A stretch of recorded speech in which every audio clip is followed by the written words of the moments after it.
दोस्तों, नीरा मुजाहिद UPSC tutorial में आपका स्वागत है। आज हम प्राचीन भारत के इतिहास के पढ़ाई करेंगे और कोशिश करेंगे कि ट्रिक भी बनाएं। मैं कोशिश करूंगी कि ट्रिक भी बनाऊं। नहीं बन पाया तो वो अलग बात है। आप ये ट्रिक यूज करने से क्या होता है ना, बुद्धि बस ब्लंट हो जाती है। तो आप लोग खुद समझदार हैं, तो चलिए देखते हैं अगला क्या है। अगला बोल रहा है, पहला है 9000 से 7000 ईसा पूर्व। ये ईसा पूर्व है। 9000 से 7000 ईसा पूर्व में क्या हुआ है? भीमबेटका की गुफाएं। 9000 से 7000। तो हम एज ए ट्रिक बोलेंगे ना कि तुम भीम हो, तो वो बोलेगा नो नो नो, तो चिढ़ाने के लिए। तो ये 9 हो गया। तो हम अगर वो फिर गुस्सा हो गया तो बोलेंगे शांत शांत शांत, तो ये 7 हो गया। 9000 से 7000 ईसा पूर्व भीमबेटका की गुफाएं। अगला है 7000 से 3317।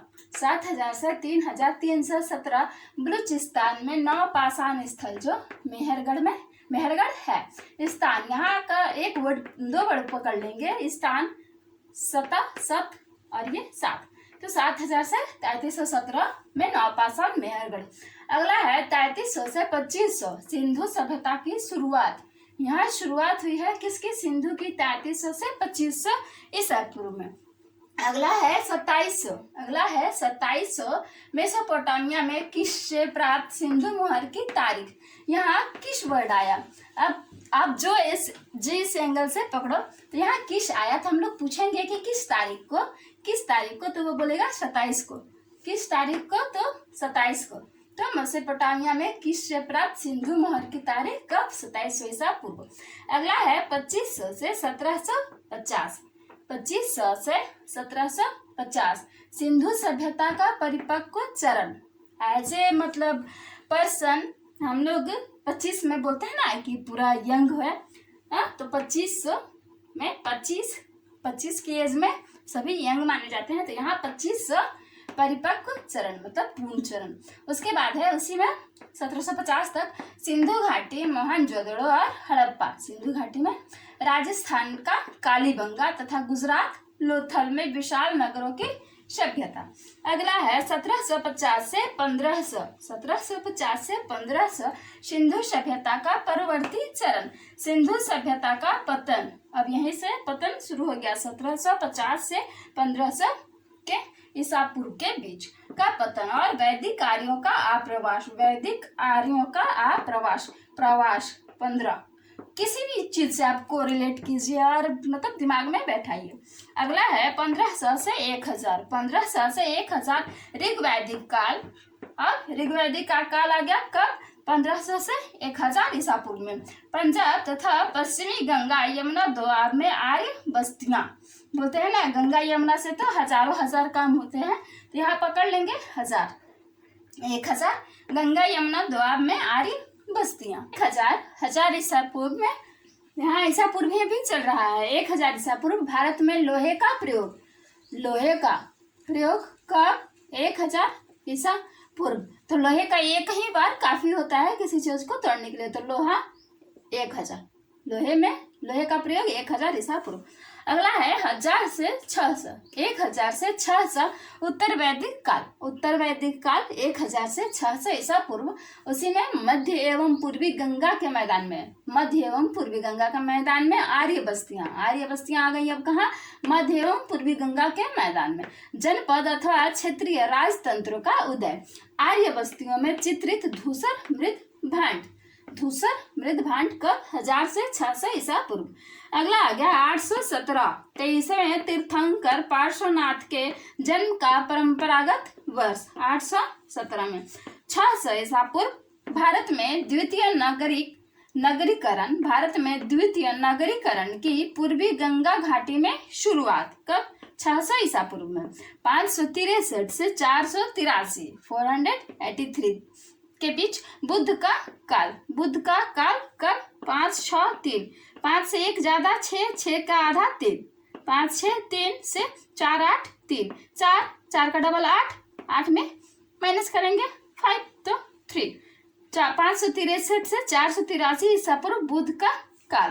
542 से 413 ईसा पूर्व मगध के हर्यक वंश आ गया। 42 से 413 540 से 468 महावीर का काल, 540 से 468 महावीर जी का काल आ गया। उसके बाद 518 ईसा पूर्व फारस के साम्राज्य के गांधार और सिंध क्षत्रपी डेरियस प्रथम का बेहिस्तून अभिलेख, बेहिस्तून अभिलेख कब? 518 ईसा पूर्व में। 413 से 364 ईसा पूर्व मगध के शिशुनाग वंश, शिशुनाग से 1364, कुछ भी याद कर सकते हैं, जैसे तेरा नाग, तेरा नाग, मेरा नाग नहीं, तेरा नाग, तो ऐसे ही 413 से 364 मगध के शिशुनाग वंश। अगला है 364 से 321, 364 से 321 मगध के नंद वंश। नंद वंश के बारे में तो अक्सर सभी जानते ही हैं कि 64 से 21 तक उनका शासनकाल रहा है। 327 से 325 भारत पर सिकंदर का आक्रमण, 327 से 325, कितने आदमी थे रे सांभा?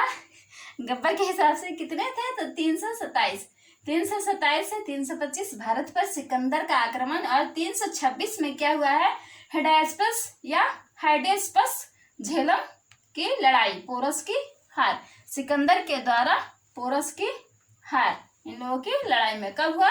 326 में, 326 में। अगला है 323, 323 ईसा पूर्व में सिकंदर की मृत्यु होती है। 323 आता कब है भारत में? 327 और 23 में इसकी मृत्यु, 323, 20 में केवल 2, 323 में इसकी मृत्यु। अगला है 321 से 184, 321 से 184 मौर्य साम्राज्य, यहाँ से मौर्य साम्राज्य स्टार्ट होता है या आरंभ होता है। अगला है 305 से 303, 305 से 303 सलीकस निकटर के साथ चंद्रगुप्त का युद्ध, 305 से 303 में सलीकस निकटर के साथ चंद्रगुप्त का युद्ध होता है। अगला है 227 से 268, 272 है ना, 272 से 268 अशोक तथा उसके भाइयों के बीच उत्तराधिकार का युद्ध होता है, 272 से 268 के बीच। अगला है 268 से 232, 268 से 232 अशोक का काल, यह माना जाता है अशोक का काल, 268 से 232 तक। अगला है 260 अशोक की कलिंग विजय, अशोक की कलिंग विजय का ये कब है? ईसा पूर्व 260। 257 ईसा पूर्व उपगुप्त द्वारा अशोक को बौद्ध धर्म की दीक्षा, उपगुप्त द्वारा, किसके द्वारा? कब? 257 ईसा पूर्व में दिया जाता है अशोक को बौद्ध धर्म की दीक्षा उपगुप्त के द्वारा। अगला है 250 ईसा पूर्व, 250 ईसा पूर्व पाटलिपुत्र में तृतीय बौद्ध संगीति, 250 ईसा पूर्व में क्या होता है? तृतीय बौद्ध संगीति पाटलिपुत्र में। 248 ईसा पूर्व बैक्ट्रिया में यूनानियों ने की स्वतंत्रता, बैक्ट्रिया में यूनानियों की स्वतंत्रता कब? 248 ईसा पूर्व। 232 से 184 ईसा पूर्व अशोक की मृत्यु, अशोक की मृत्यु तथा परवर्ती मौर्य साम्राज्य का आरंभ। 184 से 75 ईसा पूर्व, 184 से 75 ईसा पूर्व शुंग वंश, शुंग वंश कब आया? 184 से 75 ईसा पूर्व। 182 से डेमेट्रियस द्वारा इंडो ग्रीक साम्राज्य की स्थापना, 182 ईसा पूर्व। अगला है 166 166 से 150, 166 से 150 मिनांडर का काल, इंडो ग्रीक शासक था यह।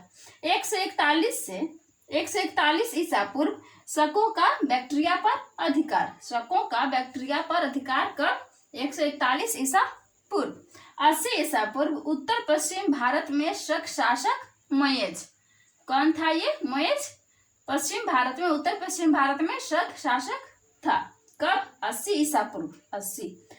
अगला है 75 से 28 ईसा पूर्व कण्व वंश, 75 से 28 ईसा पूर्व। 57 ईसा पूर्व उज्जैन के विक्रमादित्य द्वारा विक्रम संवत की शुरुआत, कब? 57 ईसा पूर्व किसके द्वारा? उज्जैन के विक्रमादित्य द्वारा विक्रम संवत की शुरुआत। उत्तर पश्चिम भारत में द्वितीय शक शासक एजेस प्रथम, कब? 57 ईसा पूर्व में ही। अगला है 58 ईसा पूर्व दक्कन में सातवाहनों का उदय, दक्कन में सातवाहनों का उदय कब? 58 ईसा पूर्व। कलिंग का राजा खारवेल हाथी गुम्फा अभिलेख की चर्चा। अब ईसा पूर्व यहाँ समाप्त हो गया। अब ईस्वी सन देखेंगे। ईसा पूर्व देखने के बाद अब हम ईसवी सन देखेंगे। तो 20 से 46 ईसवी सन में आ गए। 20 से 46 तक्षशिला का महान इंडो पर्शियन शासक गोंडफर्निस, भारत में संत थॉमस, दोनों काम हुए। भारत में संत थॉमस और कहाँ का? तक्षशिला का महान इंडो पर्शियन शासक गोंडफर्निस। तो जैसे दोस्तों मानते हैं ना कि तक्षक एक नाग होता है, तो तक्षक में विष होता है, तो ये विष में तक्षशिला का महान इंडो पर्शियन। आप कैसे भी मान सकते हैं, बट आप लोग तो खुद इंटेलिजेंट हैं, आप लोग खुद से अच्छे से ट्रिक बनाना और मुझे भी बताना। I am waiting. ठीक है, अगला है 45 यूजी लोगों द्वारा उत्तर पश्चिम भारत में। यूजी लोगों द्वारा उत्तर पश्चिम भारत में कुजुल कटफिसस, यह यूजी समुदाय का था। कुजुल कटफिसस के नेतृत्व में आक्रमण, इसने आक्रमण किया कब? 45 ईस्वी सन में, और कुषाण साम्राज्य की स्थापना हुई। अगला है 46 ग्रीक नाविक हिप्पालस द्वारा मानसून हवाओं की खोज। किसके द्वारा? हिप्पालस द्वारा, 46 ईस्वी सन में। ह को जैसे हम लोग लिखेंगे और ऐसे बढ़ा देंगे तो ये हिंदी का छ हो जाएगा। तो 46 का छ, 6 हवा। ठीक है, कुछ भी आप बना सकते हैं। 64 ईस्वी सन में चीनी सम्राट मिंगती ने बौद्ध ग्रंथों के लिए भारत में प्रतिनिधि भेजा। 77 ईस्वी सन में प्लिनी की नेचुरल हिस्ट्री। 77 ईस्वी सन में प्लिनी की नेचुरल हिस्ट्री। अगला है 78 ईस्वी सन में कनिष्क द्वारा शक संवत की शुरुआत। कनिष्क द्वारा शक संवत की शुरुआत कब की गई? 78 ईस्वी सन में। 78 से 100 ईस्वी सन कनिष्क का काल, कुषाण साम्राज्य का चरमोत्कर्ष अब आया और स्थापना कब हुई? 45 ईस्वी सन में। अगला है 80 से 128 गौतमी पुत्र सातकर्णी तथा वासिष्ठी पुत्र पुलमावी द्वारा सातवाहन वंश का पुनरुत्थान कब? 80 से 128 ईस्वी सन में। अगला है 130 से 150 ईस्वी सन पश्चिम भारत का महान शक क्षत्रप रुद्रदामन प्रथम। 226 ईस्वी सन में पर्शिया में सासानियन वंश की स्थापना कर। 226 ईस्वी सन में पर्शिया में सासानियन वंश की स्थापना। अगला ईस्वी सन 250 ईस्वी सन में सातवाहन साम्राज्य का विघटन हो गया। कब? 250 ईस्वी सन में। वे भी नहीं चल रहा है। 320 ईस्वी सन में आते हैं। 320 ईस्वी सन में चंद्रगुप्त प्रथम द्वारा गुप्त संवत शुरू। चंद्रगुप्त प्रथम द्वारा, वो मौर्य साम्राज्य वाला नहीं, ये गुप्त वंश का। अगला है 320 से 25 ईस्वी सन चंद्रगुप्त प्रथम का शासन काल। उसके बाद 320 से 75 ईस्वी सन समुद्रगुप्त का काल आ जाता है। यह मुख्य रूप से पूछ लिया जाता है हर जगह, कब से कब तक? 320 से 75 समुद्रगुप्त का काल। 360 ईस्वी सन समुद्रगुप्त के दरबार में श्रीलंका के राजदूत का आगमन। 360 ईस्वी सन में। 375 से 413 ईस्वी सन में चंद्रगुप्त द्वितीय, अब चंद्रगुप्त प्रथम का काल खत्म। चंद्रगुप्त द्वितीय का काल गुप्त राज्य का पश्चिम में विस्तार तथा संस्कृत साहित्य का चरमोत्कर्ष। किसके काल में? चंद्रगुप्त द्वितीय के काल में। इन सभी के बारे में हम आगे विस्तार से पढ़ेंगे। 399 से 411 फाहियान का भारत आगमन। 413 से 415 ईस्वी सन कुमारगुप्त प्रथम का शासन काल। नालंदा विश्वविद्यालय की स्थापना और हुणों का प्रथम आक्रमण। इन्होंने प्रथम आक्रमण किया कब? 413 में। 13 मेरा करते करते इन्होंने आक्रमण कर दिया। अगला है 455 से 467। 455 से 467 ईस्वी सन में स्कंद गुप्त का शासनकाल रहा और 450 ईस्वी सन में फिर से हुनों का आक्रमण दोबारा। उसके बाद इनका साम्राज्य स्थापित हो जाएगा। 467 से 540 ईस्वी सन गुप्त वंश का पतन। 467 से 540 ईस्वी सन क्या रहा? गुप्त वंश का पतन का काल रहा। 500 से 527 ईस्वी सन तोरमान। 500 से 527 ईस्वी सन तोरमान एवं मिहिर कुल के अधीन उत्तर भारत में हुनों का शासन। देखिए, यहाँ इन्होंने पहला आक्रमण किया, उसके बाद दूसरा आक्रमण और यहाँ इनका शासन शुरू। फिर अगला देखेंगे ईस्वी सन में। अगला है 527 ईस्वी सन यशोधर्मन द्वारा मिहिर कुल की पराजय। किसके द्वारा? यशोधर्मन के द्वारा। 543 से 755 बादामी के चालुक्य। 43 से 543 से 755 ईस्वी तक बादामी के चालुक्य। 547 में कॉस्मस के इंडिको प्ले उस्तेस। अगला है 560 से 903 कांचीपुरम के महान पल्लव। कांचीपुरम के महान पल्लव कब से कब तक? 560 से 903 ईस्वी सन तक। अगला है 606 से 647 ईस्वी तक हर्षवर्धन का काल। 606 से हर्ष खुशी मिली 6 में 606 से। अगला है 622 622 ईस्वी सन से फारस के शासक खुसरो द्वितीय के दरबार में पुलकेशिन द्वितीय का राजदूत। अगला 629 ईस्वी सन केरल में प्रथम मस्जिद का निर्माण। कब? 629 ईस्वी में। 630 ईस्वी में नर्मदा के किनारे हर्ष की पुलकेशिन द्वितीय से मुठभेड़। अगला 630 ईस्वी से 643 ईस्वी ह्वेनसांग भारत में आया।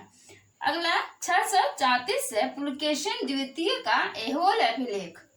642 ईस्वी सन में कांची के नरसिंह वर्मन प्रथम द्वारा बादामी पर अधिकार। किसके द्वारा? नरसिंह वर्मन। कहाँ? कांची के। कब? 642 ईस्वी सन में। 643 ईस्वी सन में प्रयाग में हर्ष की पंचवर्षीय सभा। 648 ईस्वी सन में भास्कर वर्मन जो कामरूप का शासक था ने हर्ष के उत्तराधिकारी को कन्नौज की गद्दी पर बैठाने में मदद की। अगला देखेंगे 675 से 85 675 से 685 ईस्वी सन में नालंदा विश्वविद्यालय में एत्सिंग का आगमन। कब आया यह? 675 से 85 ईस्वी सन में नालंदा विश्वविद्यालय में आया। 700 से 728 ईस्वी सन कांची के नरसिंह द्वितीय का शासन काल। समृद्धि एवं सांस्कृतिक गतिविधियों का चरमोत्कर्ष। कब? 700 से 728 ईस्वी सन। 712 ईस्वी सन में सिंध पर अरबों का अधिकार हो गया। 743 ईस्वी सन से 789 में संत रक्षित एवं पद्म संभव, नाम है संत रक्षित एवं पद्म संभव, जो बौद्ध भिक्षु थे, तिब्बत भेजे गए। कब? 743 से 789 ईस्वी सन में।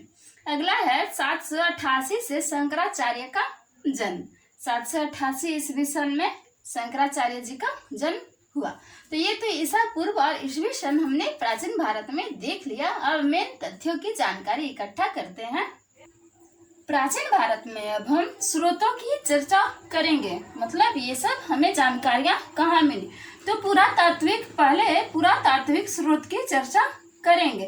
तो पुरातात्विक में अभिलेख सिक्के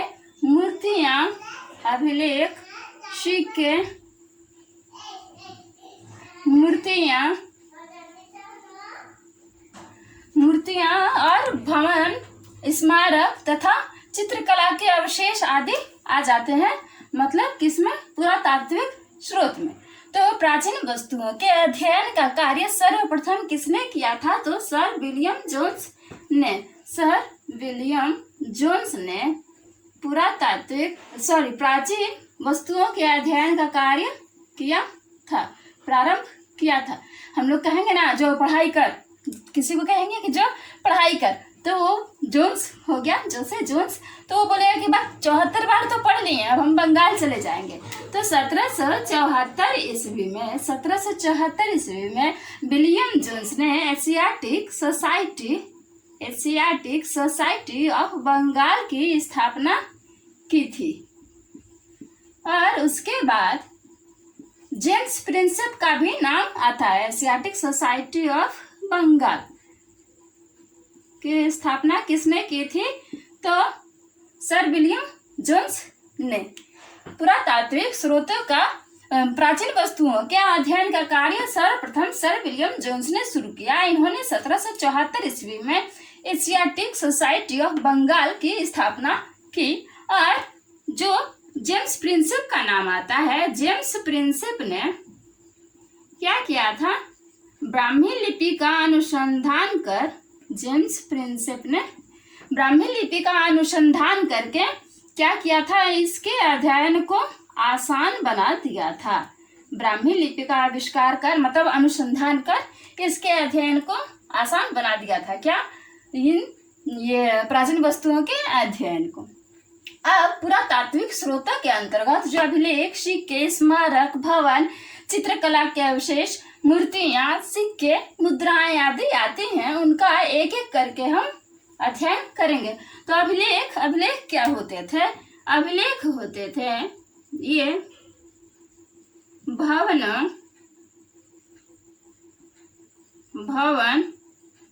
मूर्तियों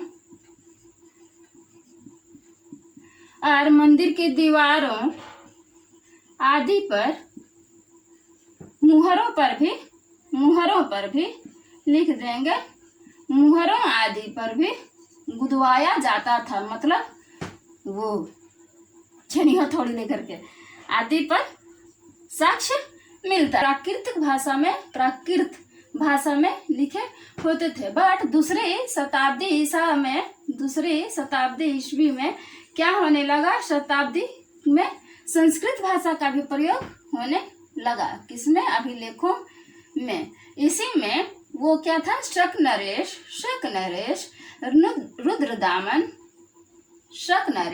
रुद्रदामन जो थे, उनका जूनागढ़ अभिलेख, रुद्रदामन का जूनागढ़ अभिलेख क्या है? संस्कृत में लिखा पहला अभिलेख है। संस्कृत में लिखा पहला अभिलेख है।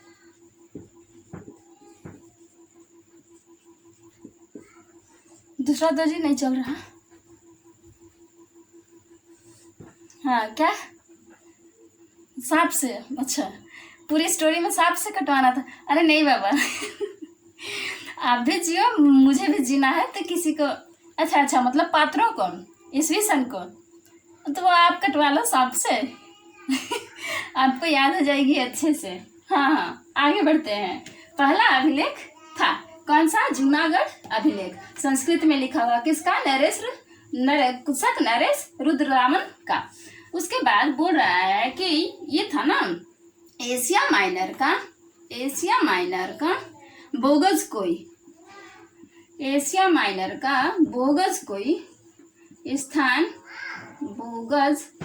कोई स्थान था में 1400 ईसा पूर्व में क्या प्राप्त हुआ है? एक संधि पत्र या अभिलेख प्राप्त हुआ है, जिसमें इंद्र, मित्र, वरुण और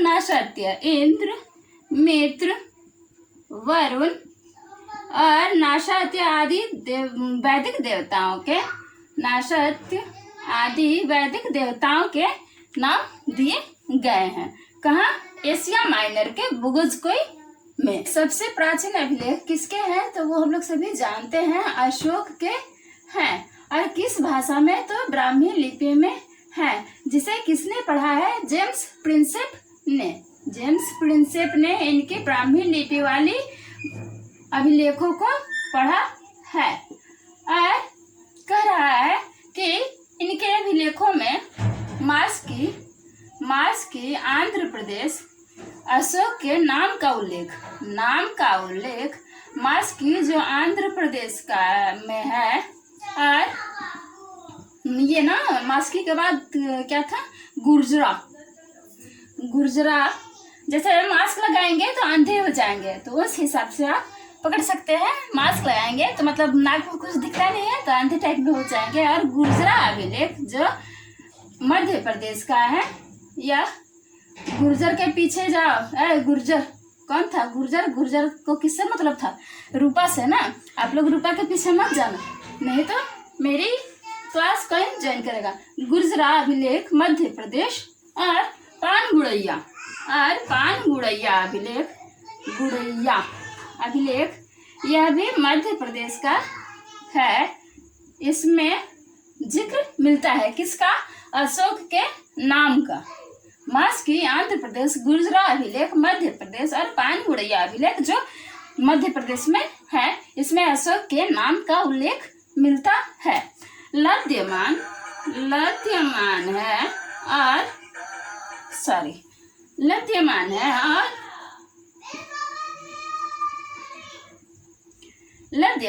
और सेरेकुना अब इसको आपको ध्यान रखना है, तो शेर पे लद जाओ यानी चढ़ जाओ शेर पे लद जाओ तो आप कहाँ पहुंच जाओगे? यूनानी और अरमेइक। लद्यमान और सेरेकुना से प्राप्त अभिलेख क्या थे? यूनानी और अरमेइक भाषा में लिखे हुए थे।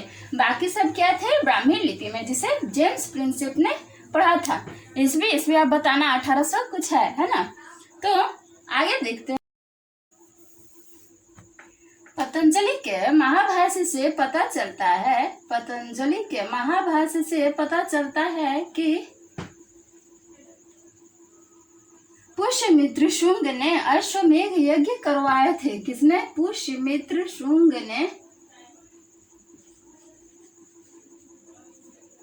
ने अश्वमेघ यज्ञ करवाए थे। और एरन अभिलेख जो मध्य प्रदेश में है, एरन अभिलेख के बराह प्रतिमा में हुण और तोरमान के लेखों का वर्णन मिलता है। सबसे ज्यादा अभिलेख कहाँ से मिले हैं? मैसूर से। सबसे ज्यादा अभिलेख मैसूर से प्राप्त हुए हैं। और पारसीपोलस तथा बेहिस्तून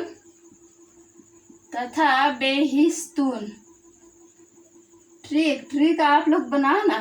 पारसीपोलस तथा बेहिस्तून के अभिलेखों से पता चलता है कि दारा या डेरियस जिसे कहते हैं, ईरानी सम्राट था ने डेरियस या दारा ने क्या किया था? सिंधु घाटी नदी पर कब्जा कर लिया था या अधिकार कर लिया था।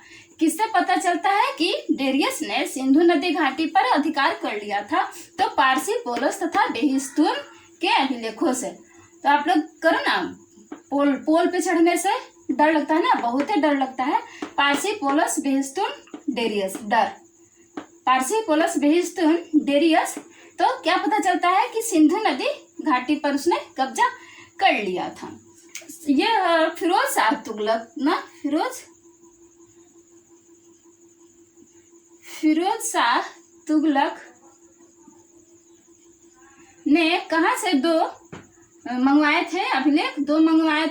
दिल्ली मंगवाए थे। कहाँ के? तो एक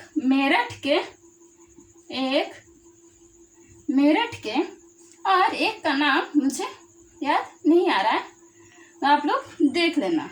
मेरठ के और टोपरा, शायद ना, टोपरा, हाँ टोपरा। मेरठ के और टोपरा के दो अभिलेख उसने फिरोज शाह तुगलक ने दिल्ली मंगवाए थे, अशोक के। ये याद रखिएगा, ये कई बार पूछ दिया गया है कि कहाँ के अभिलेख फिरोज शाह तुगलक ने दिल्ली मंगवाए थे? तो मेरठ और टोपरा के। और लगता है कि अभिलेखों की चर्चा हो गई, अब सिक्कों की चर्चा करेंगे। सिक्कों की बात करें तो 5वीं सदी ईसा पूर्व के सिक्के आहत या पंचमार्क सिक्के कहे जाते थे। इन पर पेड़, मछली, समुद्र आदि के चित्र अंकित होते थे। उसके बाद से राजा, उनके कार्य और तिथियों की चर्चा होने लगी। तो सिक्के जो आहत हैं, इन पे क्या क्या अंकित होते थे? तो पेड़ पे चढ़ेंगे तो वो गिरेंगे तो आहत ही होंगे, है ना। तो ऐसे करके आप कुछ भी चीज से कोरिलेट कर लीजिए। तो आहत सिक्के और पंचमार्क सिक्के कहलाते थे कब? 5वीं सदी ईसा पूर्व से पहले के सिक्के। और उसके बाद से उन सिक्कों पर क्या अंकित रहता था? तो पेड़, मछली, पशु, नदी आदि, सांड वगैरह। सांड मारेगा तो आहत ही ना होंगे, चोट लगेगी। तो उसके बाद से राजाओं के कार्य और तिथि आदि का जिक्र होने लगा। और सिक्के सोने, चांदी, शीशा, कांसा, तांबा और क्या चीज का? प्रोटीन के भी होते थे। प्रोटीन के भी सिक्के होते थे। सबसे ज्यादा कह रहा है कि सबसे ज्यादा मिट्टी के सिक्के बनाने के साँचे कुषाण, वो यूची जाति वाले कुषाण काल के हैं, यानी कुजुल कुटफिशेस। क्या? मिट्टी के सिक्के के सांचे, सिक्के के सांचे किसके काल के हैं? कुषाण काल के। उसके बाद सिक्कों की और चर्चा करें तो सबसे ज्यादा शुद्ध एकदम बिना मिलावट शुद्ध स्वर्ण मुद्राएं भी इसी के काल के थे। किसके? कुषाण वंश के, कुषाण काल के शुद्ध स्वर्ण मुद्राएं। और स्वर्ण मुद्राओं की चर्चा करें तो सबसे अधिक स्वर्ण मुद्राएं गुप्त काल की हैं। और सबसे अधिक मुद्राओं की, मुर्दा नहीं मुद्रा मतलब वही सिक्के पैसे, सबसे अधिक मुद्राओं की चर्चा करें तो वह मौर्योत्तर काल के हैं। सबसे अधिक किसके हैं? मौर्य काल के। और सिक्के के अध्ययन को क्या कहा जाता था? सिक्के के अध्ययन को मुद्रा शास्त्र कहा जाता था। मुद्रा शास्त्र, मुद्रा पैसा, बिना पैसा के कुछ होगा नहीं होगा ना, तो मुद्रा शास्त्र कहा जाता था सिक्के के अध्ययन को। और अभिलेख की जो चर्चा हमने की तो अभिलेख के अध्ययन को पुरालेख शास्त्र, पुरालेख शास्त्र कहते हैं। मेरी राइटिंग उतनी अच्छी नहीं है, आप लोग थोड़ा मैनेज कर लेना। तो लगता तो है कि सिक्कों की चर्चा हो। उसके बाद हम अभिलेख सिक्कों की चर्चा के बाद अब भवन और स्मारकों की चर्चा करेंगे। भवन और स्मारक, तो भवन और स्मारकों में ये वास्तुकला के अच्छे उदाहरण थे। ये इंडिया का मैप कुछ ऐसे बनाएंगे, आप लोग अच्छे से बना लेना। और ये हो गया उत्तर भारत। उत्तर भारत में नागर, दक्षिण भारत में द्रविड़ और दक्षिणापथ यानी यहाँ बीचों बीच यह वेसर शैली, वेसर मंदिरों की वेसर शैली प्रचलित थी। और यहाँ नागर तथा द्रविड़ शैली भी मिल जाती थी, दक्षिणापथ। ठीक है, तो यहाँ उत्तर भारत में नागर, दक्षिण भारत में द्रविड़ और यहाँ दक्षिणापथ में वेसर शैली मिलती है। भवन और स्मारकों में हम देशी और विदेशी दो भाग में बांट सकते हैं। विदेशी में क्या आ जाएगा? कंबोडिया का, आप लोग सभी जानते हैं कंबोडिया का क्या नाम है? हाँ, अंगकोर वाट मंदिर। और जावा का क्या? बोरोबुदुर, जावा का बोरोबुदुर मंदिर इसके अंतर्गत आएंगे। और देसी में हड़प्पा, मोहनजोदड़ो और नालंदा, तक्षशिला, रोपड़ और हस्तिनापुर आदि इसके अंतर्गत आएंगे। कुषाण काल में क्या था? स्थापत्य कला। कुषाण काल में स्थापत्य कला। मौर्य काल में क्या प्रचलित था? स्तूप और विहार तथा चैत्य। विहार और चैत्य किस काल में? मौर्य काल में, मौर्योत्तर काल में। और गुप्त काल में क्या आता है? भवन और स्मारकों के अंतर्गत मंदिर, स्थापत्य कला। तो अभी तक हमने अभिलेख, सिक्के, भवन, स्मारक आदि की चर्चा कर ली। अब मूर्तियों की चर्चा करते। भवन और स्मारकों की चर्चा के बाद अब हम मूर्तियों की चर्चा करेंगे। तो मूर्तियों का निर्माण सर्वप्रथम कहाँ से शुरू हुआ था? तो कुषाण काल से शुरू हुआ था। और इनकी मूर्तियों में कहाँ की झलक सबसे ज्यादा दिखलाई पड़ती है? तो यूनानी सभ्यता अधिक दिखलाई पड़ती है। गुप्त काल की मूर्तियों की चर्चा करें, गुप्त काल की मूर्तियों की चर्चा करें तो उस समय अंतरात्मा और मुखाकृति मतलब अंतरात्मा और मुखाकृति का सामंजस्य दिखलाई पड़ने लगा था। सब समझ में आने कुछ कुछ लगा था और संकेत भी अधिक होते थे, संकेतों का भी प्रयोग अधिक होता था। कब? गुप्त काल की मूर्तियों में संकेतों का भी प्रयोग अधिक होता था। इधर बात करें तो भरहुत, अमरावती,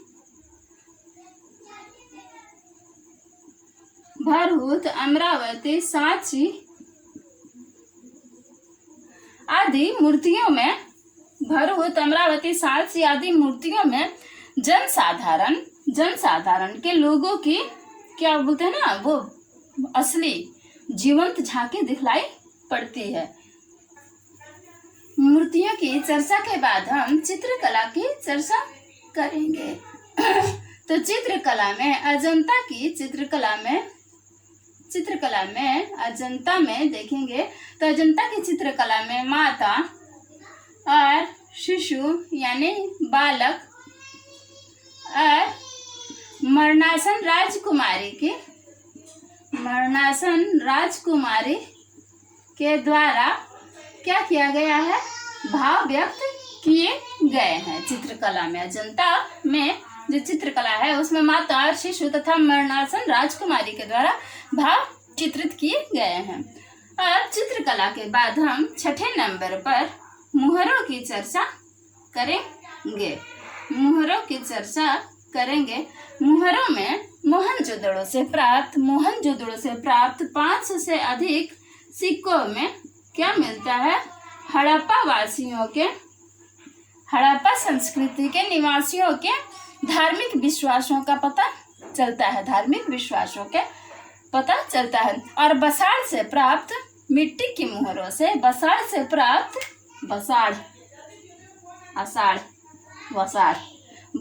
प्राप्त मिट्टी की मुहरों से व्यापारिक श्रेणियों का पता चलता है। क्या पता चलता है? व्यापारिक श्रेणियों का। किससे? बसाड़ से प्राप्त मुहरों से। मृद भांड मतलब बड़े बड़े कलश। तो मृद भांड ये एकदम कैटेगराइज कर देते हैं कि हमें पता चल जाता है कि कौन किस काल के हैं और उनका वर्णन मिलता है। जैसे नवपाषाण काल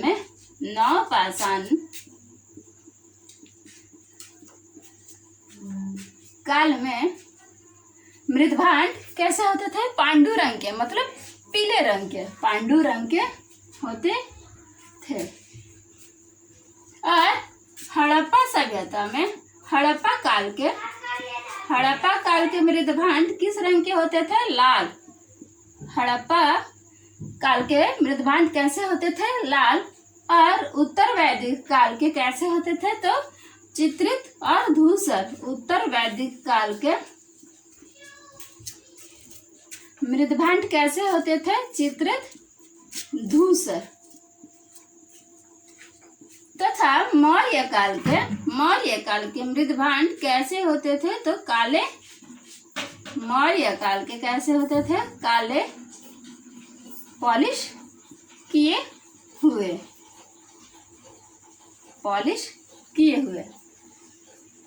नवपाषाण को जैसे हम लोग पकड़ेंगे ना एज ए ट्रिक, नई दुल्हन तो जो होती है तो वह कैसी सुंदर पीली पीली दिखती है। तो नवपाषाण कालीन पांडु। दुल्हन के नाम से सभी के चेहरे खुद पीले हो गए। तो नवपाषाण काल के कैसे होते थे? नई दुल्हन पीली पीली। और हड़प्पा काल के लाल। किसी चीज को हड़प लेंगे तो अगले का मुंह कैसा हो जाएगा? लाल हो जाएगा।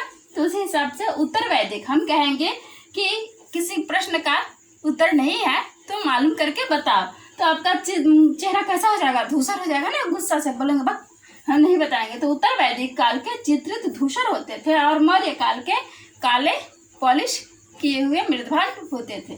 तो यह तो हमने पुरातात्विक स्रोतों की चर्चा कर ली। अब साहित्यिक स्रोतों की चर्चा करेंगे। प्राचीन भारत के प्राचीन साहित्य को दो मुख्य भागों में बांटा गया है, धार्मिक साहित्य और धार्मिकेतर साहित्य। धार्मिकेतर मतलब लौकिक, धार्मिक और धार्मिकेतर या लौकिक साहित्य, दो भागों में। और धार्मिक साहित्य को पुनः फिर से दो भागों में, धार्मिक साहित्य को फिर से दो भागों में, किसमें किसमें, एक ब्राह्मण साहित्य और दूसरा ब्राह्मणेतर साहित्य, दूसरा ब्राह्मणेतर साहित्य। ब्राह्मण साहित्य के अंतर्गत वेद, ब्राह्मण, आरण्यक, उपनिषद, वेदांग, महाभारत, रामायण और पुराण आदि आते हैं, ये सभी आते हैं। तो वेदों की रचना में वेदों की चर्चा करेंगे तो वेद में सबसे पुराना कौन सा है? वेद में ऋग्वेद है, ये तो सभी जानते हैं। और इसकी रचना या उत्पत्ति का काल कब से कब तक माना जाता है? हाँ, 1500 से 1000 ईसा पूर्व। कब से कब तक? 1500 से 1000 ईसा पूर्व। ऋग्वेद में 8 अष्टक हैं, जैसा नाम है 8 अष्टक। 8 अष्टक हैं, 1028 क्या है? सूक्त हैं और 10,600 क्या है? मंत्र हैं। इन मंत्रों का उच्चारण या स्टडी, इन मंत्रों का उच्चारण कौन करते थे? तो होत्री नामक पुरोहित करते थे। क्या? इन मंत्रों का उच्चारण बाल, खिल्य, सूक्त। इसकी संख्या 11 है, इसकी संख्या 11 है। और रचना किसने किसने की है? तो विश्वामित्र, भारद्वाज, अत्रि,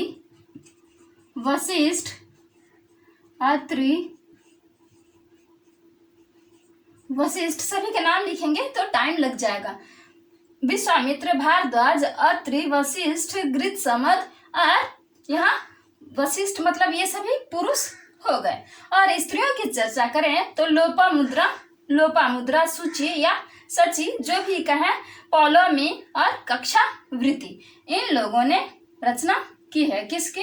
बालखिल्य सूक्त की, जिसकी संख्या 11 है। इसके द्वितीय और सप्तम मतलब दूसरे और 7वें मंडल सबसे पुराने हैं। दूसरा और 7वां मंडल किसका? ऋग्वेद का सबसे प्राचीन या पुराना है। और उसके बाद क्या कर रहा है कि पहला एवं 10वां मंडल नूतन है, यानी बाद का है। पहला और 10वां मंडल क्या है? बाद का है। इस 10वें मंडल के पुरुष सूक्त में क्या मिलता है? वर्ण व्यवस्था की जानकारी मिलती है। कहाँ? ऋग्वेद के 10वें मंडल के पुरुष सूक्त में वर्ण व्यवस्था की जानकारी मिलती है। 9वें मंडल को सोम मंडल कहते हैं। ऋग्वेद के 9वें मंडल को सोम मंडल कहते हैं। इसकी 5 मुख्य मान्य शाखाएं हैं। 5 मान्य शाखाएं हैं। कौन कौन से? शाकल,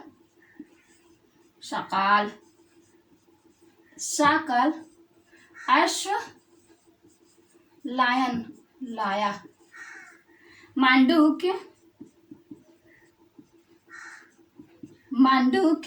शाकल अशलान मांडूक्य वाष्कल, इसको वाष्प कह सकते हैं, वास्कल, सॉरी ना, वास्कल है।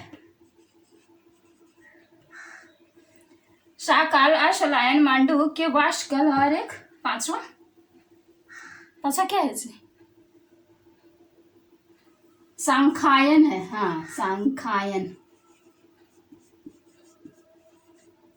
एज ए ट्रिक आप लोग देखोगे तो देख लेना कि शाक यानी शाकाल, शाक यानी पत्ते, पत्ते पे क्या होता है, वाष्प, ये क को प पकड़ लो, शाकाल यानी शाक पे वाष्प होता है, तो मांडू से घोड़ा आया और खा गया। आशलायन मतलब घोड़ा पकड़ लेंगे और मांडू से आया और खा गया, सांखायन। शाकल आशलायन मांडू के वाष्कल और सांखायन, ये क्या है, 5 मान्य शाखाएं हैं किसकी, ऋग्वेद की। ऋग्वेद की चर्चा के बाद हम यजुर्वेद पे आएंगे। यजुर्वेद पे आएंगे। यजुर्वेद का मतलब क्या होता है, यजुर का मतलब होता है यज्ञ, इसका यज्ञ मतलब होता है। तो यजुर्वेद के मंत्रों का उच्चारण कौन करते थे, ऋग्वेद के मंत्रों का उच्चारण कौन करते थे, होत्री नामक पुरोहित, और यजुर्वेद के मंत्रों का उच्चारण कौन करते हैं, अध्वर्यु। अध्वर्यु नामक पुरोहित ऋग्वेद के मंत्रों का उच्चारण करते हैं। यह कर्म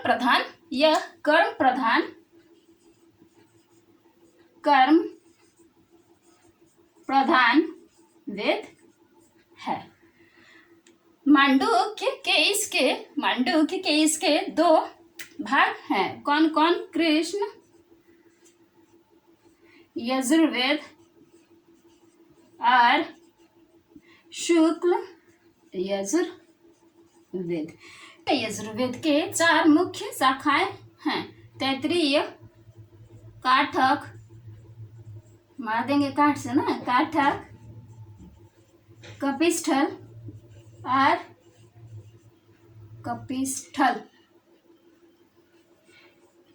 और मैत्रायणी, चौथा है मैत्रायणी। ये इसकी 4 मुख्य शाखाएं हैं। और शुक्ल यजुर्वेद की चर्चा करें तो वात्सनेयी के पुत्र याज्ञवल्क्य इसकी संहिताओं के दृष्टा हैं। दृष्टा ना, ऐसा नहीं करें, क्यों डर लग रहा है, हाँ क्या ये हिस्ट्री अच्छा, हिस्ट्री पढ़ोगे तो हिस्ट्री आ जाएगी, नहीं अच्छा अच्छा, अब यजुर्वेद भी हो गया, ऋग्वेद यजुर्वेद। अब सामवेद की चर्चा करेंगे। यजुर्वेद की चर्चा के बाद अब हम सामवेद की चर्चा कर लेते हैं। सामवेद, तीसरा वेद, ऋग्वेद, यजुर्वेद और सामवेद। साम का अर्थ होता है गान, शाम का अर्थ होता है गान या गीत, संगीत। कहते हैं कि यज्ञ के समय, सोम यज्ञ के समय उद्गाता इसमें संकलित मंत्रों या ऋचाओं का गान करते थे। देवताओं की स्तुति के लिए भी क्या होता था, इसके मंत्रों का गान किया जाता था। देवताओं की स्तुति के लिए भी इसमें संकलित मंत्रों का उच्चारण या गान किया जाता था। भारतीय संगीत का मूल माना जाता है सामवेद को। भारतीय संगीत का मूल माने जाने वाले सामवेद में 3 शाखाएं हैं, जैमिनीय,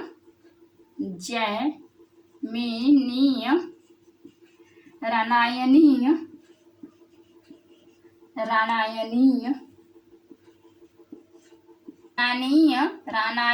और कौथुम। तीसरा क्या है, कौथुम।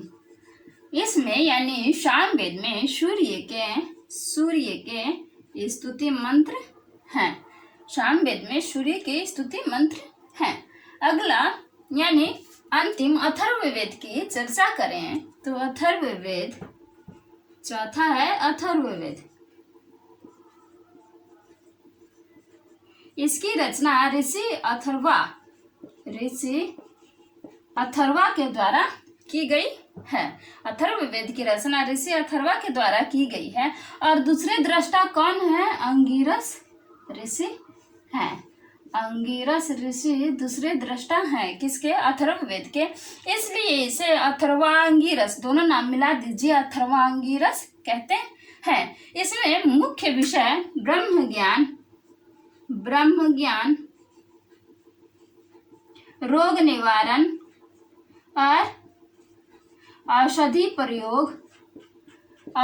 प्रयोग और तंत्र मंत्र तथा टोना टोटका आदि है। वेदों को देखने के बाद हम चर्चा करेंगे दूसरे पॉइंट ब्राह्मण की। ब्राह्मण मतलब ब्रह्म शब्द का अर्थ होता है यज्ञ। तो हम समझ सकते हैं कि यज्ञ और कर्मकांडों की विधियों को समझने के लिए इन ग्रंथों की रचना हुई। ये ग्रंथ गद्य में लिखे जाते थे, गद्य में, ब्राह्मण ग्रंथ। अब ब्राह्मण ग्रंथ के बाद अब हम आ जाएंगे तीसरे पॉइंट आरण्यक पर। आरण्यक जंगल में पढ़ा जाता था, मतलब ज्ञान प्राप्ति की जाती थी। आरण्यक मतलब ही होता है जंगल। तो इसमें रहस्यात्मक विषयों का वर्णन किया गया है। ऐसे तो बहुत सारे हैं, बट तैत्तिरीय,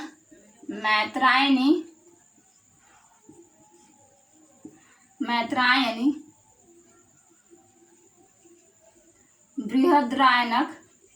बृहदारण्यक आदि कुछ प्रमुख हैं।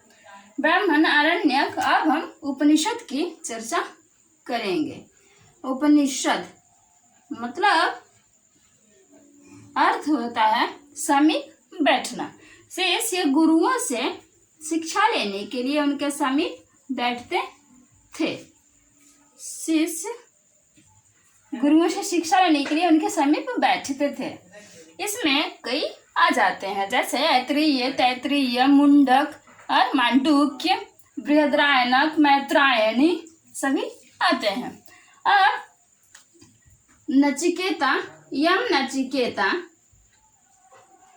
यम नचिकेता संवाद कहाँ मिलता है? कठोपनिषद में जिक्र मिलता है। और हमारा जो राष्ट्रीय वाक्य है सत्यमेव जयते, ये तो सभी जानते हैं, कहाँ से लिया गया है? मुंडकोपनिषद। हाँ, मुंडकोपनिषद से सत्यमेव जयते जो हमारा राष्ट्रीय ध्येय है, राष्ट्रीय वाक्य है, लिया गया। के बाद अब हम वेदांग की चर्चा करेंगे। जिसकी संख्या 6 है। छंद, पहला है छंद, दूसरा है कल्प, तीसरा है ज्योतिष, चौथा है निरुक्त, पांचवा है शिक्षा और छठा है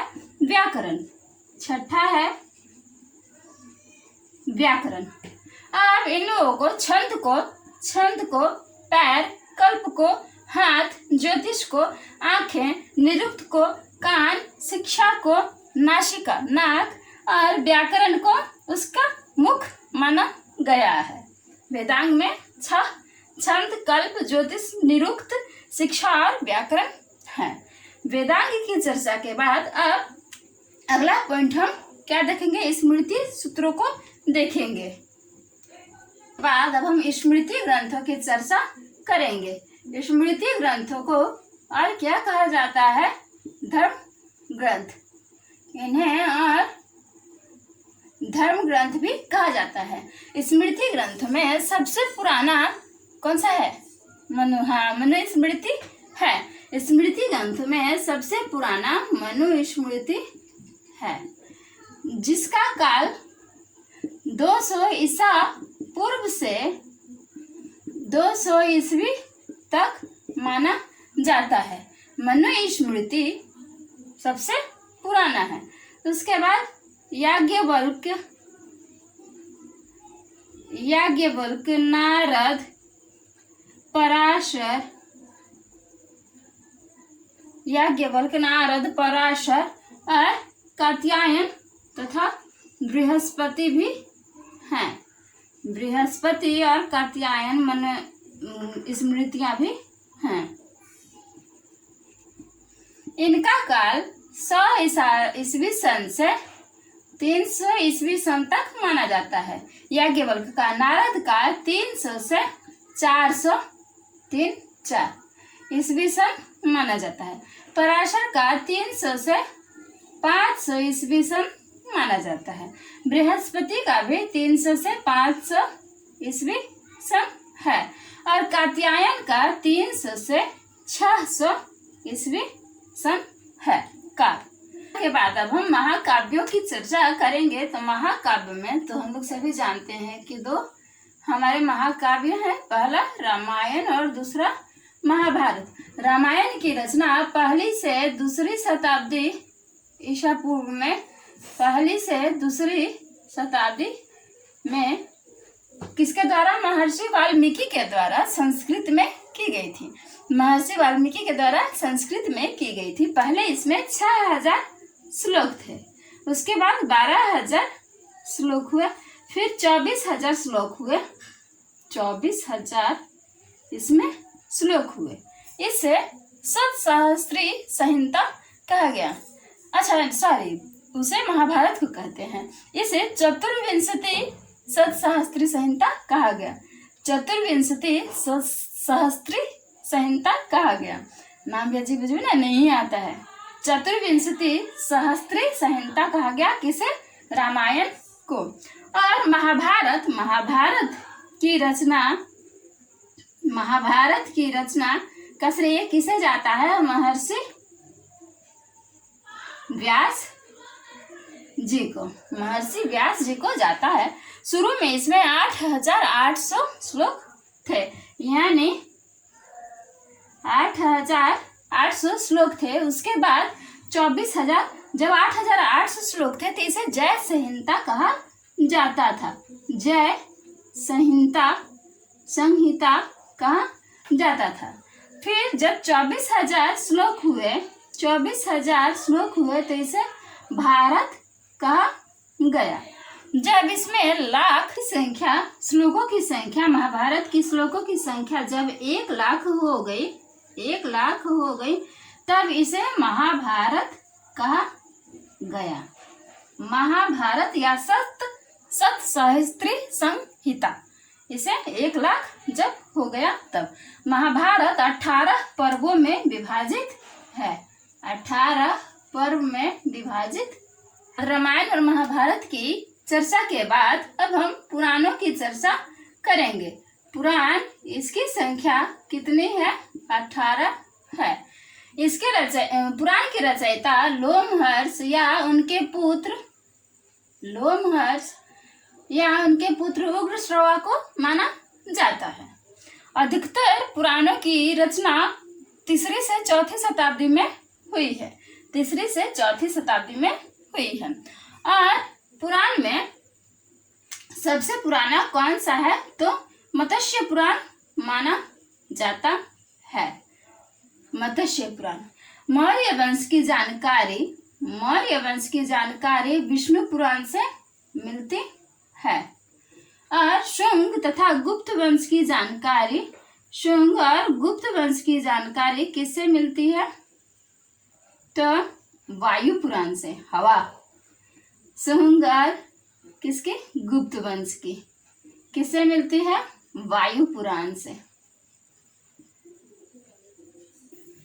पुराणों की चर्चा के बाद हम सूत्र की चर्चा कर लेंगे।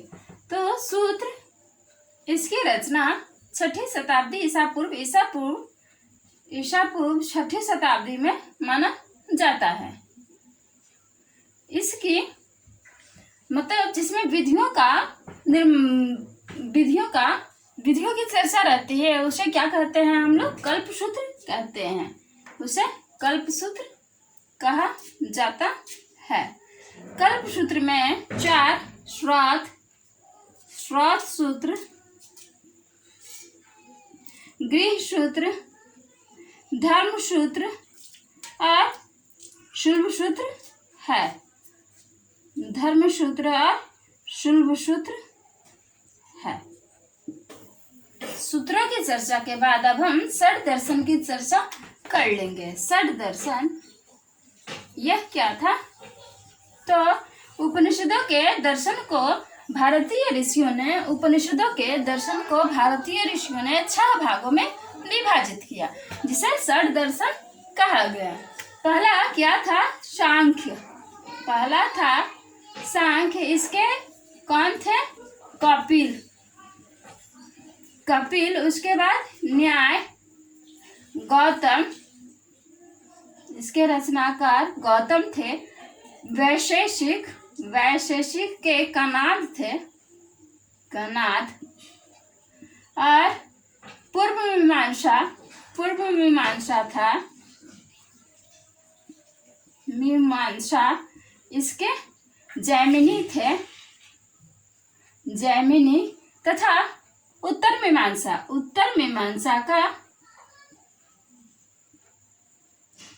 मीमांसा के कौन थे? ये व्यास थे। और योग बच गया, योग के पतंजलि।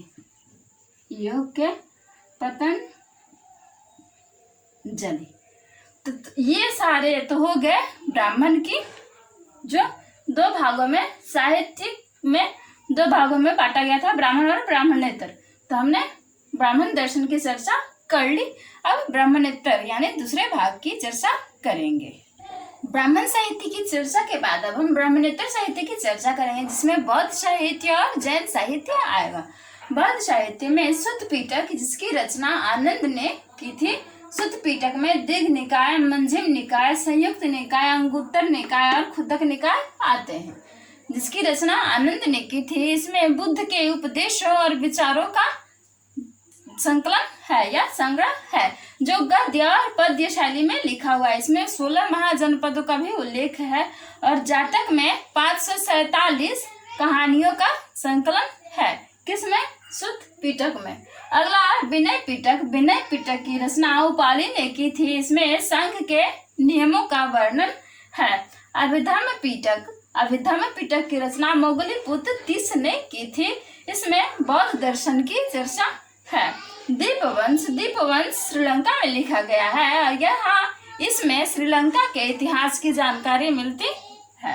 महावंश भी श्रीलंका में लिखा गया है और यहाँ इसमें मगध नरेशों की सूची मिलती है। महावंश के बाद और है, अगला है आर्य मंजूश्री मूल कल्प संकलित है, जिसमें गुप्त सम्राटों का वर्णन किया गया है। उसके बाद मिलिंद पर्व, ये तो सभी जानते हैं कि नागसेन ने इसकी रचना की है और यूनानी राजा मिनांडर तथा नागसेन के बीच दार्शनिक विचारों का इसमें उल्लेख किया गया है। फिर बुद्ध चरित, सौंदरानंद और सारिपुत्र प्रकरण आता है। तो बुद्ध चरित, सौंदरानंद और सारिपुत्र प्रकरण इससे किसे लिखा है? अशोक घोष ने लिखा है और इसमें किसकी जानकारी है मुझे पता नहीं। अब अगला देखेंगे जैन साहित्य। बौद्ध साहित्य की चर्चा के बाद अब हम जैन साहित्य की चर्चा करेंगे। जैन साहित्य को आगम भी कहा जाता है। इन्हें आगम भी कहा जाता है। इसमें 12 अंग, 12 उपांग, 10 प्रकीर्ण, 6 छंद सूत्र और 6 छंद सूत्र, नंदी सूत्र, अनुयोग सूत्र और मूल सूत्र आदि आते हैं। जैन साहित्य की रचना महावीर की मृत्यु के बाद इनके श्वेतांबर संप्रदाय के आचार्यों के द्वारा की गई। श्वेतांबर संप्रदाय के आचार्यों के द्वारा की गई। इसमें 12 अंग निम्न प्रकार से हैं। 12 अंग, पहला है आचरांग सूत्र। आचरांग सूत्र में जैन भिक्षुओं के आचार नियम का उल्लेख किया गया है। दूसरा है सुयगदंग सूत्र। तीसरा है ठानांग सूत्र। चौथा समवायंग सूत्र, समवायंग सूत्र। पांचवा भगवती सूत्र। भगवती सूत्र में महावीर के जीवन काल की घटनाएं हैं। कहाँ? भगवती में महावीर के जीवन काल की घटनाएं हैं और 16 महाजनपदों का भी उल्लेख है। यह है न्याय धर्म का। न्याय धर्म कहाँ में महावीर की शिक्षा का वर्णन है। उपासक दशाओं, इसमें उपासकों के जीवन से संबंधित सूत्र, जीवन से संबंधित नियमादि दिए गए हैं। अंतगढ़ दशाओं और अनुत्तरोपवाय्य दशाओं में क्या है? जैन भिक्षुओं के जीवन से संबंधित घटनाओं का वर्णन है। पन्हा वाघरणी आई दशाओं में 10वां है पन्हा वाघरणी दशाओं, और वह है विभाग स्वयं दशा। विभाग स्वयं दशाओं में क्या है? कर्म फल का वर्णन किया गया है। 11वां है विवाह से विभाग स्वयं दशाओं। विभाग स्वयं दशाओं में कर्म फल की चर्चा की गई है, कर्म फल। और 12वां है दिट्टी दशाओं। 12वां है दिट्टी, गिट्टी से दिट्टी दशाओं।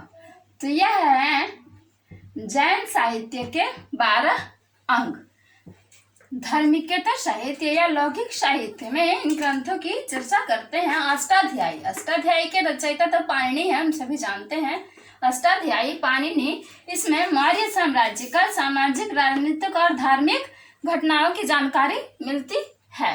तो आप छोटे छोटे रूप में लिखेंगे तो जल्दी समझ में आएगा या याद होगा। मुद्रा राक्षस, विशाखदत्त, नंद और मौर्य वंश के पतन और गुप्त साम्राज्य की स्थापना का वर्णन मिलता है।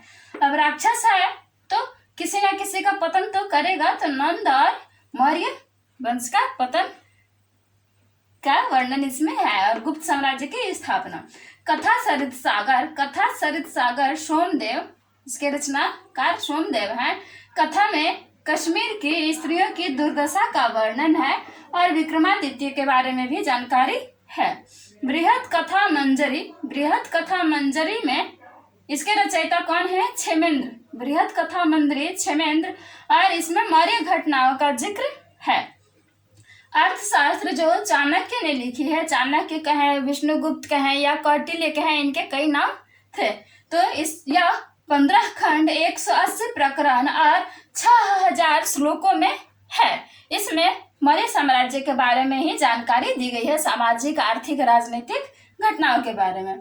नीति सागर इसके कामंदक रचयिता है और गुप्त राजतंत्र का और विजयों का उल्लेख किया गया है। किसमें? नीति सागर में, कामंदक, गुप्त राजतंत्र का। महाभाष्य पतंजलि का है। इसमें शुंग साम्राज्य की चर्चा की गई है। मालविकाग्नि मित्र में, जिसे कालिदास ने लिखा है, इसमें यह गुप्त काल में लिखी गई है। मालविकाग्नि मित्र, जैसा नाम है वैसा ही इसे तोड़ देंगे। मालविका और अग्निमित्र के इसमें प्रेम की जानकारी दी गई है या लिखा गया है, गुप्त काल में लिखा गया है कालिदास के द्वारा। रघुवंश कालिदास, अब रघु का जिक्र आया तो किसी की तो जीत होगी, तो इसमें समुद्रगुप्त के विजयों का चर्चा है या जानकारी है। किसमें? रघुवंश में, कालिदास के द्वारा लिखित है। किसकी है? समुद्रगुप्त के विजय की चर्चा है। हर्षचरित, अब वान चलेगा तो हर्ष अगर निशाने पे लग गया तो खुशी यानी हर्ष तो होगी ही। तो हर्षचरित वान भट्ट के द्वारा लिखी है और इसमें हर्ष की जीवनी का उल्लेख है।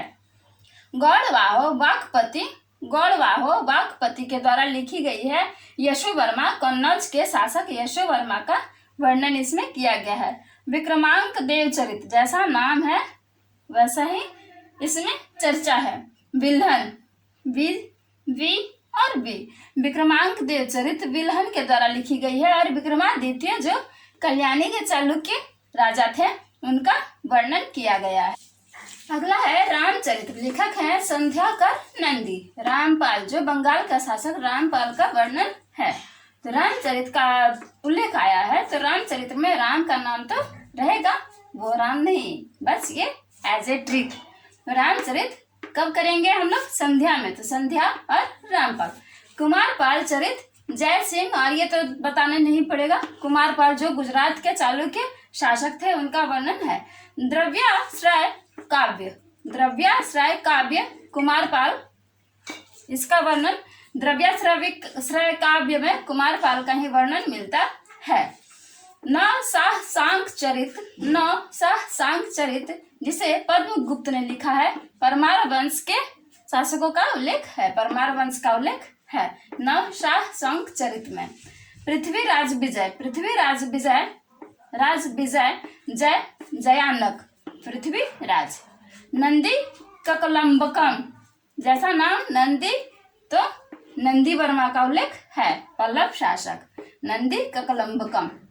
कलिंग तु पर्णी, कलिंग कल कुलुंग, कुलुंग का कलिंग विजय का वर्णन इसमें है, कलिंग तु पर्णी में। चचनामा, यह है चचनामा जो सिंध के इतिहास का फारसी में अनुवाद है, चचनामा। तो बोलेंगे कि चाचा, तो ये बोलेगा कि कुवाचा, मतलब ऐसे ही एज ए ट्रिक। तो कुछ भी पकड़ लेंगे, एक वर्ड इसका चाचा, कुवाचा, और ये अबू, अल बिन अबू बकर। चचनामा के लेखक अल बिन अबू बकर किस काल में? कुवाचा के काल में लिखा गया है। राजतरंगिणी, अब ये सब 1148 से 1150 के मध्य रचित है या लिखित है। राजतरंगिणी जिसके रचयिता कल्हण है, राजतरंगिणी कल्हण, इसमें कश्मीर के इतिहास का वर्णन है। ये तो मेन पॉइंट में याद रखिएगा, कश्मीर के इतिहास का वर्णन है। गार्गी संहिता यूनानी आक्रमण का वर्णन है, गार्गी संहिता में। कीर्ति कौमुदी चालुक्य का वर्णन है, कीर्ति कौमुदी। मत विलास प्रहसन किसने लिखी है? महेंद्र, पल्लव राजा ने। महेंद्र। सामाजिक और धार्मिक वर्णन किया गया है, सामाजिक और धार्मिक स्थिति का वर्णन किया गया है पल्लव वंश का। अवंती सुंदरी दंडी पल्लव। प्रबंध चिंतामणि, ये सब तो पता ही है, तो कुछ बताने लायक है नहीं। प्रबंध चिंतामणि, हाँ, एक अलग टाइप में आया। प्रबंध चिंतामणि मेरु तुंगाचार्य 1305 में लिखित है, इनके द्वारा।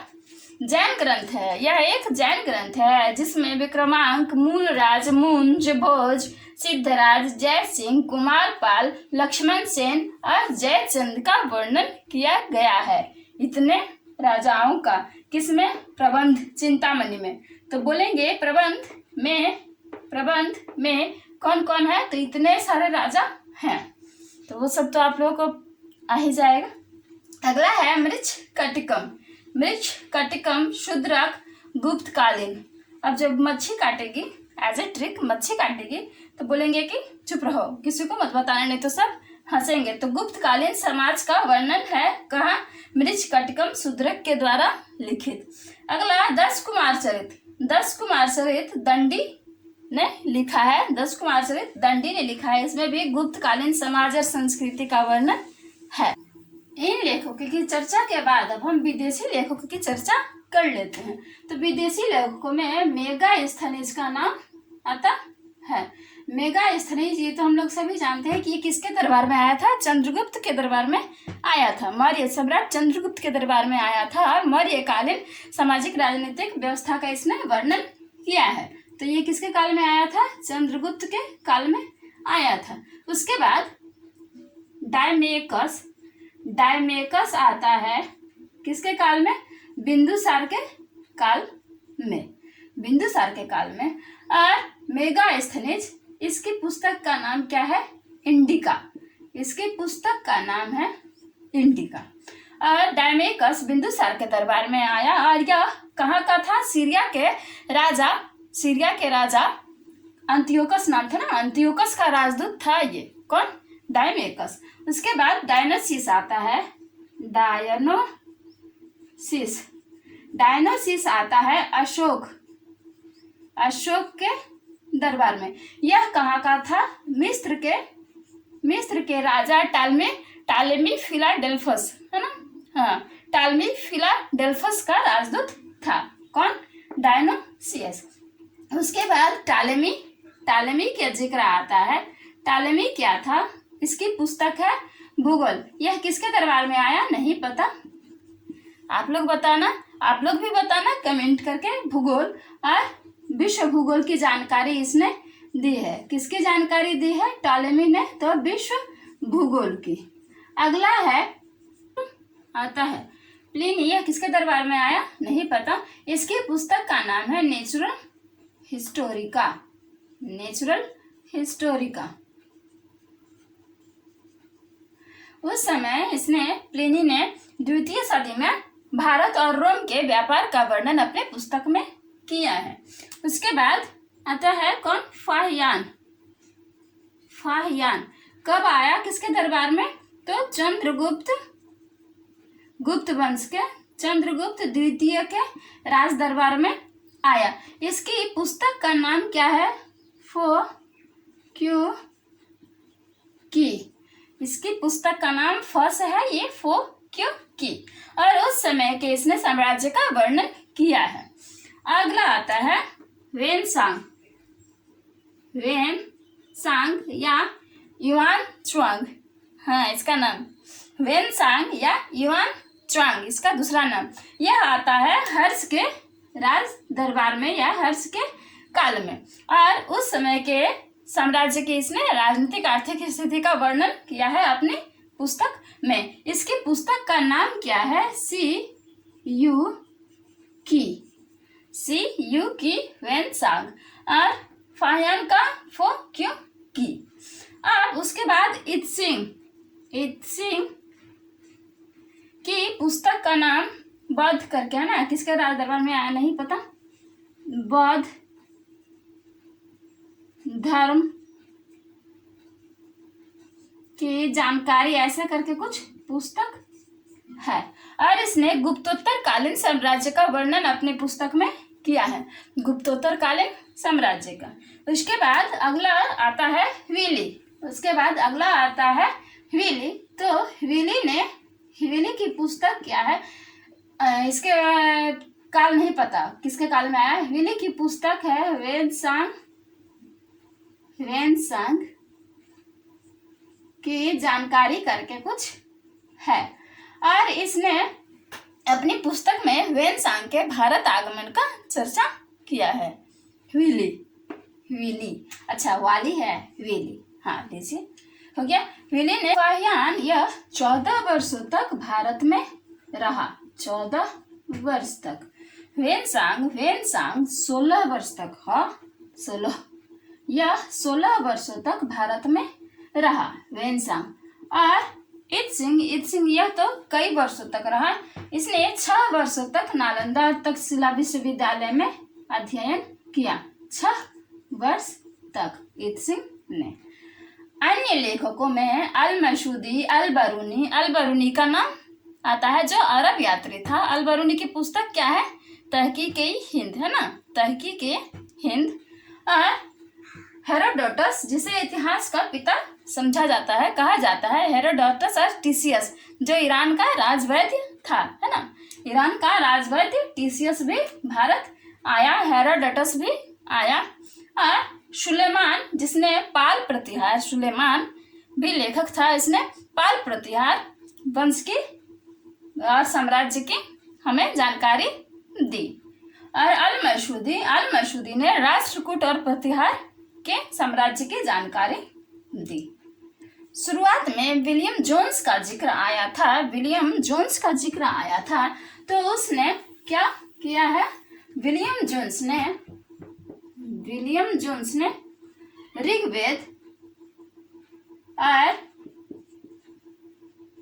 ऋग्वेद और अभिज्ञान शाकुंतलम का अंग्रेजी में अनुवाद किया है। कब? 1789 में उसने क्या किया है? ऋग्वेद और अभिज्ञान शाकुंतलम का अंग्रेजी में अनुवाद किया है। और एक नाम आता है विल्किंस का। विल्किंस ने क्या किया है? भगवत गीता का, विल्किंस ने भगवत गीता का 1785 में अंग्रेजी में अनुवाद किया है। किसका? भगवत गीता का। तो आज का क्लास बस इतना ही, और अगले क्लास में मिलेंगे प्रागैतिहासिक काल की जानकारी के साथ। तब तक के लिए बाय बाय, टेक केयर।